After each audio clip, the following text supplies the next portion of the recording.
राज्याचे मुख्यमंत्री देवेंद्र फडणवीस यांच्या उपस्थितीमध्ये पिंपरी चिंचवडमध्ये जगद्गुरू संत तुकाराम महाराज संतपीठाचे सभागृह, संतसृष्टी आणि भगवा ध्वज तसेच संत भेटीच्या समूह शिल्पांचे लोकार्पण नुकतेच करण्यात आले।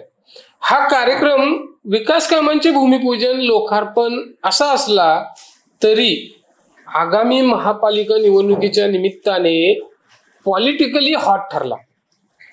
कारण काय तर भारतीय जनता पार्टीचे जे आमदार आहेत महेश लांडगे यांनी थेट उपमुख्यमंत्री अजित पवार आणि राष्ट्रवादी काँग्रेस पार्टीतील स्थानिक नेत्यांना अंगावर घेण्याची भाषा केली।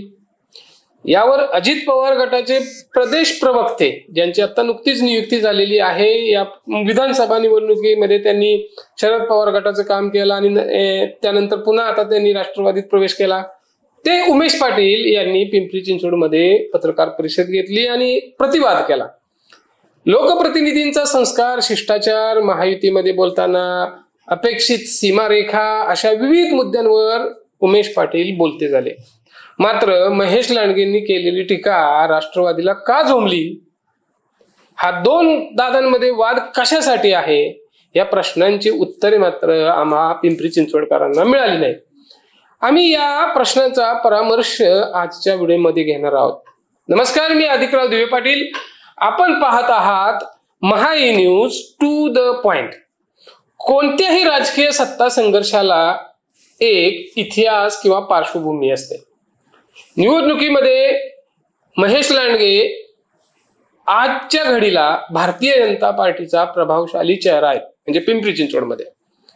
उपमुख्यमंत्री अजित पवार यांच्यासोबत महेश लांडगे यांची सत्ता, पद, प्रतिष्ठा किंवा पैसा अर्थात मॅन मसल आणि मनी पॉवरच्या बाबतीत खरं तर तुलना होऊ शकत नाही। किंबहुना भविष्यामध्ये महाराष्ट्राचा मुख्यमंत्री होण्याची क्षमता असलेले अजितदादा पवारांसोबत दोन हात करण्याचे धाडस किंवा थेट अंगावर घेण्याची भाषा करण्याचे निश्चितच काहीतरी ठोस कारण असले पाहिजे। काँग्रेसच्या विद्यार्थी सेलचा शहराध्यक्ष म्हणून महेश लांडगे आपल्या राजकीय कारकिर्दीची सुरुवात करतात। 2002 मध्ये महापालिका निवडणूक अपक्ष लढवतात, त्यामध्ये त्यांचा पराभव होतो। 2004 मध्ये झालेल्या पोटनिवडणुकीमध्ये ते नगरसेवक म्हणून निवडून येतात। 2007 ते 2012 पुन्हा दुसऱ्यांदा आणि 2012 मध्ये तिसऱ्यांदा महापालिका सभागृहात राष्ट्रवादी काँग्रेस पार्टीच्या तिकिटावरच प्रवेश करतात। 2014च्या निवडणुकीपूर्वी पराकोटीची मागणी केल्यानंतर स्थायी समिती सभापती पदाची संधी त्यांना दिली जाते, जी 2009 मध्येच मिळणे अपेक्षित होते। कारण त्यांना डावलून माजी आमदार विलास लांडे यांच्या सूचनेप्रमाणे त्यांचे शागीर अजित गव्हाणे यांना स्थायी समिती सभापतीची संधी मिळते, जे अजित गव्हाणे महेश लांडगे यांना ज्युनियर आहेत। त्यामुळे तिकिटासाठी आणि पदासाठी स्थानिक नेते आणि दस्तूर खुद्द अजित पवार यांच्याकडे पायऱ्या झिजवाव्या लागण्याची नामुष्की महेश लांडगेंवरती येऊन पडते। यातूनच महेश लांडगे यांची बंडखोरीची भावना जागी होते आणि त्याला फुंकर मिळते 2014 मध्ये। 2014 मध्ये पक्षाने तिकीट नाकारले म्हणून अपक्ष निवडणूक महेश लांडगे लढवतात। पंतप्रधान नरेंद्र मोदी यांची लाट असतानाही 2014 मध्ये महेश लांडगे भोसरी मतदारसंघातून अपक्ष निवडून येतात। राज्यात भाजपा महायुतीची सत्ता येते। अपक्ष असलेले आमदार लांडगे सत्तेत सहभागी होण्यासाठी भाजपाचे सहयोगी सदस्यत्व स्वीकारतात। मुख्यमंत्री देवेंद्र फडणवीस यांना आपला नेता किंवा राजकीय गॉडफादर मानतात। हिंदी चित्रपटातील एक डायलॉग आहे, कोई भी दुश्मन अक्सर पुराना दोस्त होता है, जो घरी चोट खाया है। महेश लांडगे यांच्या बाबतीत असेच काहीसे झाले। याला राजकीय जाणकार दुजोरा देतात। महेश लांडगेंना भाजपची ताकद मिळते आणि पुढे राष्ट्रवादी विरोधात फडणवीसांना एक तगडा चेहरा मिळतो।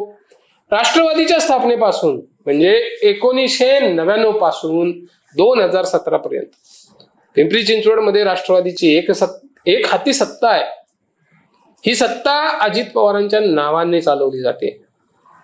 तरी सुद्धा स्थानिक नेते माजी आमदार विलास लांडे यांच्या हातात सर्व सूत्रे होती मग ती स्थायी समिती सभापती असो, महापौर असो, नगरसेवक तिकिटापासून अगदी सर्व अधिकार लांडेंच्या सूचनेशिवाय किंवा शिफारशीशिवाय पान सुद्धा हलत नव्हते. लांडे यांची प्रचंड मक्तेदारी झाली आणि राष्ट्रवादीतील एक गट कायम नाराज राहिला. 2009च्या विधानसभा निवडणुकीत लांडे अपक्ष रिंगणात उतरले, तर राष्ट्रवादीच्या तिकिटावर मंगला कदम यांनी निवडणूक लढवली. कदम निवडणूक हारल्या. राष्ट्रवादीच्या अधिकृत उमेदवाराचा पराभव झाला. लांडे निवडणूक जिंकले आणि पुन्हा अजित पवार यांच्याच सोबत राहिले. 2014च्या निवडणुकीत योगेश बहल मंगला कदम या जोडीने त्या पराभवाचा बदला घेतला. लांडे विरोधी गट संपूर्ण पक्षाच्या अधिकृत उमेदवार असलेल्या लांडे यांना कात्रजचा घाट दाखवता झाला आणि अपक्ष असलेल्या महेश लांडगे यांना त्यांनी साथ दिली. लांडगे निवडून आले. लांडेंना विरोध म्हणूनच लांडेंचे नेतृत्व तयार झाले. 2017 मध्ये भारतीय जनता पार्टीने महापालिकेत सत्ता मिळवली आणि महेश लांडगे यांनी आपले बस्तान बसवले. 2 महापौर, 2 स्थायी समिती सभापती, क्रीडा समिती सभापती, शिक्षण समिती अशा विविध पदांवरती आपल्या सहकाऱ्यांना संधी दिली. एका अर्थाने महेश लांडगे भाजपचा स्थानिक नेता झाले. 2019च्या विधानसभा निवडणुकीत विलास लांडे यांनी अपक्ष निवडणूक लढवली. त्याला अजित पवार यांनी पाठिंबा दिला, पण लांडे पराभूत झाले. इकडे राज्यात महाविकास आघाडीची सत्ता आली आणि पुन्हा महेश लांडगे यांच्या मागे राजकीय शुक्ल काष्ट लागले. महाविकास आघाडीच्या सत्ता काळात अजित गव्हाणे राष्ट्रवादी काँग्रेस पार्टीचे शहराध्यक्ष झाले आणि त्यांच्या सहकाऱ्यांसोबत त्यांनी भारतीय जनता पार्टीला कोंडीत पकडण्याची रणनीती आखली. त्याला अजित पवारांनी मोठी ताकद दिली होती, हे सर्वश्रुत आहे.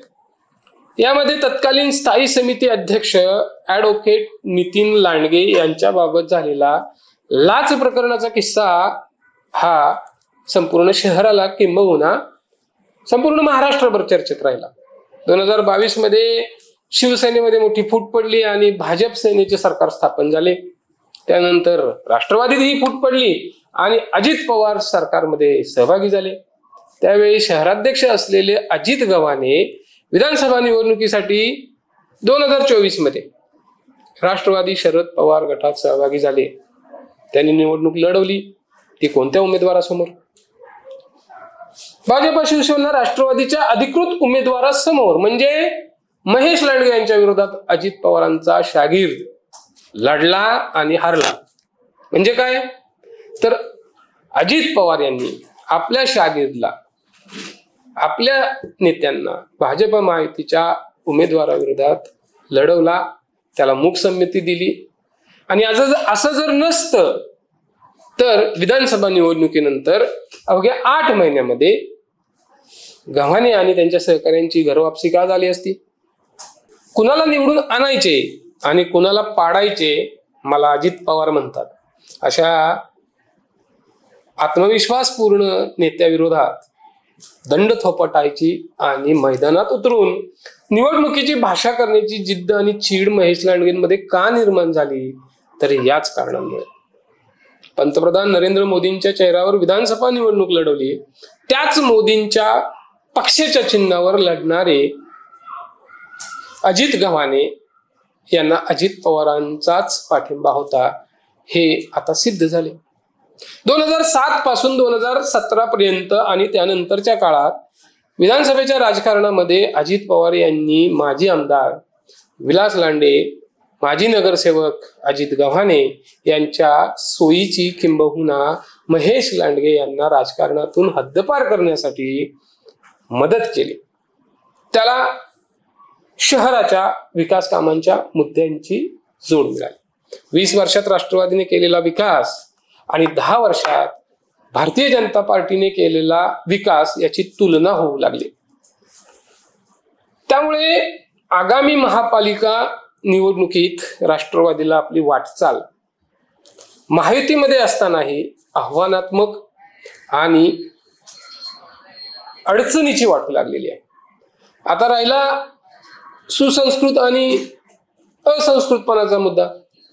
संतपीठाचा कार्यक्रम, जगद्गुरु संत तुकोबाराय यांच्या वंशजांची उपस्थिती, मुख्यमंत्र्यांसमोर महेश लांडगे बोलले, अजित पवारांवर अप्रत्यक्ष टीका केली, ती झोंबली. मग याच तुकोबांच्या वंशजांवरती हेच अजित गव्हाणे विधानसभा निवडणुकीत याच संतपीठाच्या मुद्द्यावर आरोप करत होते. किंबहुना खरंच ते वंशज आहेत का? म्हणजे डॉक्टर सदानंद मोरे हे खरंच त्या वंशज आहेत का आणि ते संचालक आहेत, असा प्रश्न उपस्थित करीत अजित गव्हाणेंनी आरोप केले होते. संतपीठाच्या संचालकांवर केलेले हे आरोप होते, हे सुसंस्कृतपणाचे लक्षण होते का? हा सुद्धा प्रश्न विचारात घेतला पाहिजे. दुसरा मुद्दा भ्रष्टाचाराचा. तर महाविकास आघाडीची सत्ता असताना किंवा आता महायुतीमध्ये एकाही प्रकरणाची चौकशी लावून दूध का दूध आणि पाणी का पाणी करण्याची हिंमत स्थानिक नेत्यांनी दाखवली नाही, किंबहुना अजितदादांनाही तसे वाटले नाही. तात्पर्य काय? तर महेश लांडगे यांना राष्ट्रवादी काँग्रेस पार्टीचे स्थानिक नेते विकासाच्या मुद्द्यावरती रोखू शकत नाहीत. त्यामुळे विकासाचे मुद्दे सोडून संस्काराचे खोलीत पुढे केले जाते. पण अजित पवारांच्या भाषणांचे जर दाखले आपण युट्यूबवरती जाऊन पाहिले तर अनेकदा अजितदादा सुद्धा रांगड्या भाषेत बोलतात.